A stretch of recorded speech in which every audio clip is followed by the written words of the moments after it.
Mark, quite a few days since we've had a conversation, because obviously a Friday night match. Has that made much difference in terms of the players and the legs? It's obviously changes the week slightly. Yeah, it gives us an extra day rest or a few hours rest. So the players got the weekend off, gave us all a chance to, as a staff, go and watch some games and, like I say, come back in Monday fresh, ready to prepare for a really tough game on Saturday.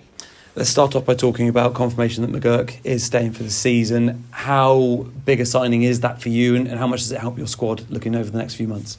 Yeah, for this level, he's talent-wise, he's a top player. He's got great ability, can unlock the door, and I think he's getting better the fitter he gets, and it's a great signing for us. We'd love to make it permanent. I've told him that.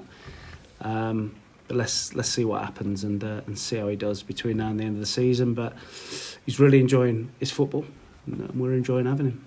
With regards to the squad, I know you always say you are keeping an eye open on potential signings. Are there any parts of the squad which you do feel you are still struggling with depth at the moment? Well, obviously, we lost Jarvis, haven't we, for 12 weeks, is what the scan's saying. So you would say we're probably a little bit light in the actually striker position, but as we know, that's a really difficult place to get one. That's of a quality that we need. So, of course, we're keeping our eyes open there. Hopefully, we can try and add in that department. How is Aaron with the injury? It must be really frustrating for him, because he'd obviously got a few goals before that as well. He did. He was flying. He looked like, I think he's one of the top target men in this league. He started to score 8 goals now.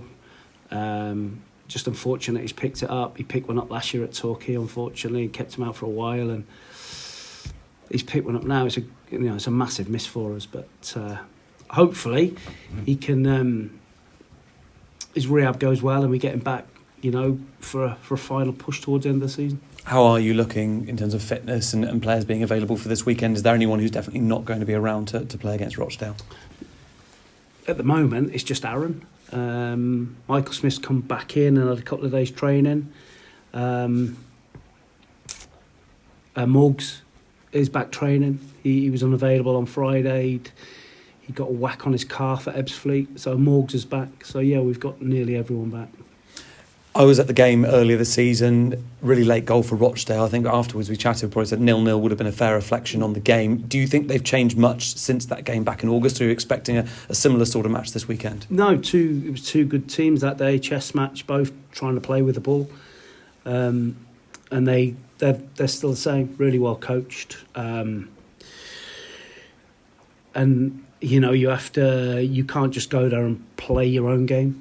You have to pay respect to what they do and how they try and pick you apart. And pretty similar to Gateshead in the way they play. But now really well coached and a good team, in and around the playoffs. So it's going to be a tough game, but one, we're looking forward to it.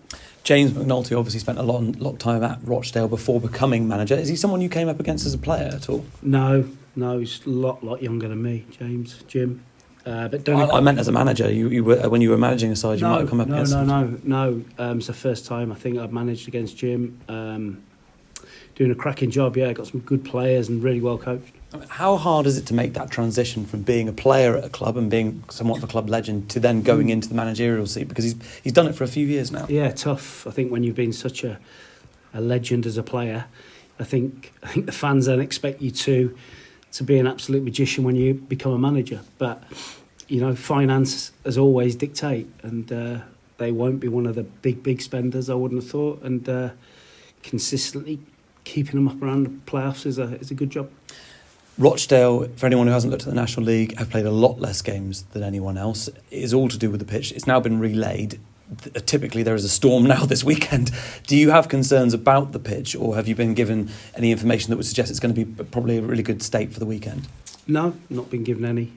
We just know that it's a new pitch. I think it's more after this morning. I think it's more wind than rain, and I think that moves away before Saturday. So I'm sure they'll be desperate to get their games on, because if you fall too far behind, you're playing Saturday, Tuesday, and that can, if you haven't got a massive squad, it can become a real drain. And you had the fans forum this week, which was well attended, and a lot of people online as well. How did you find that? Because some very good questions, very challenging questions. How did you find that as an evening? Yeah, great. I think we should do more of it as a club, and there's no secrets for us. It's we're clear where we're trying to get. There's going to be bumps in the road, highs, lows. You know, that's football. You look at Man City last night, you know, and even the top teams have some little hiccups, but we're doing fine, and players are doing great. Fans have been fantastic this year. They were great at the forum the other night. Asked some great questions for the chairman and myself, and I really enjoyed it. It was really good. Well, good luck for the Saturday. Thank you very much. Get the VIP treatment at Hewish Park. Enjoy a 2-course meal prepared by our own executive chef, a match day ticket, match programme, team sheet and allocated parking. You can even put your questions to manager Mark Cooper. Why not book online today?